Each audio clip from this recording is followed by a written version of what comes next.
Hello students, how are you all? Hope that you are having an amazing day. I'm Mohammad Naeem Amin Bhatti and that is the second part of our lecture Semiotic Film Theory.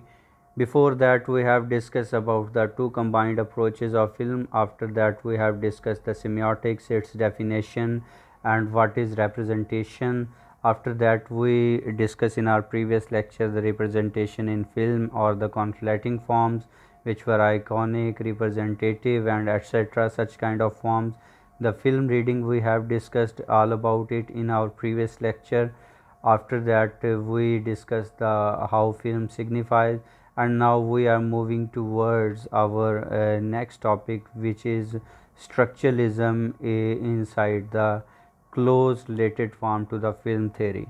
So elements within a structure do not possess. So see, these structuralism elements can be found each and everywhere. So meaning as individual units, but again and again meaning through the relations of the other elements. If other elements are there, it means there is a concise type of structure, there is a well defined type of structure is there. Structuralist film theory emphasizes how the film conveys the meaning through the use of codes and conventions, not dissimilar to the way languages are used to construct the meaning in the communication.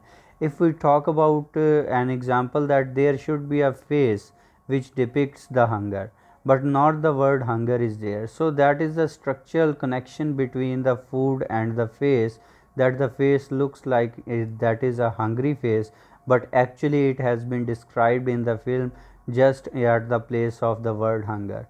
So unraveling this addition meaning can become quite complex. Lighting, angle, short duration, juxtaposition, cultural context and wide array of the other elements can actively reinforce or undermine the sequence's meaning. So a sequence and meanings are closely related. That is again the concept of the sign, signifier and signified. So look at the following exercise. To the meaning of the last frame has been created through the question asked to the first few. Like the sign is zombies ahead, it gives us the signification of the fear, the danger and the destruction. So if we talk about a particular type of sign, it has a particular type of signifier and it will again signify some of the meaning and the mental conception to us. The sign is a sign can be anything in a film, short, visual or audible, that stands for something else. A person's face may be sign, a prop may be sign, background detail may be sign. So there are three main components to remember. The sign is composed of a signifier, that is the material form of the sign, and again the signified, the concept which represents it. Sign is the written word stop, for example, and signifier is the letters stop, and signified is the concept to motion category is to stop and not to move. In semiotics, the sign divided into the two parts, the signifier and the signified. The signifier and the signified is the closely related concept. The aspect of the sign we perceive physically is called the signifier, whereas the mental concept to which the sign refers is a signified.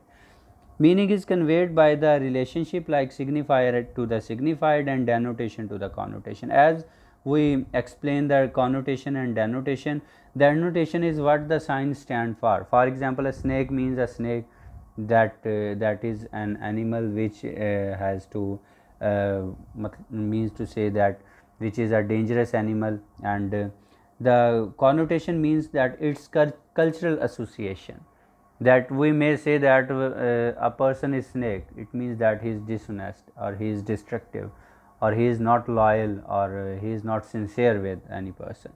So connotative meaning and denotative meaning are also such type of meaning which are closely related but have the different type of the conceptions. Now the codes are the systems of the meanings in which the signs are organized. Different types of codes are there: cinematic codes, cultural codes, generic codes and aesthetic codes. So aesthetic codes contain the gestures, postures and body languages, etc.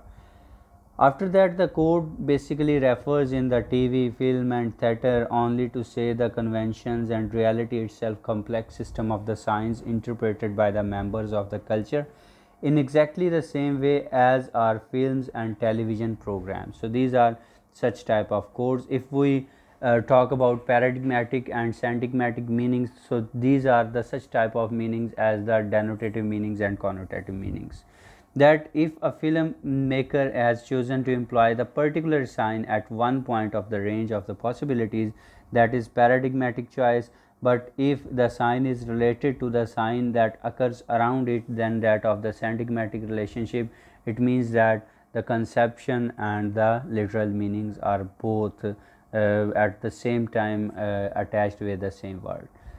After that, if we talk about the myths, so these myths are described in the different type of the movies, and it is the myth of the Wellington College, as the picture has been described, the storyboard, how you would present this myth in 5 shots. So we have to discuss different myths in film theory through the semiotics. After that, if we talk about metonymy, so metonymy is a type of picture through which we make our concept that we are talking about the particular city or particular country. For example, if we see the picture of Minar-e Pakistan, we will say said that that is the picture from Lahore city, and that the description is from the city of Lahore. And same is the case if we see the Eiffel Tower, we will say that it represents the Paris or France, etc. So how to use semiotic while reading? We can apply it on any movie. I have applied it on the Midnight Cowboy. So if you haven't watched this movie, go and watch that movie, and you will understand the conception. Think about how Joe Buck's costume is signifier, the radio, the Greyhounds bus, which has been described in that particular movie. The American Dream has been shown, the myth of the West, and the generic code. So the syntagmatic relationship can you uncover from the other movies, that is your own perception, through which you can obtain the different meaning from the different movies. So here is the last slide from the film theory, semiotic film theory, and that's it from today's lecture. If you have any question and queries, you can inbox me, and till the next video, that's goodbye from me.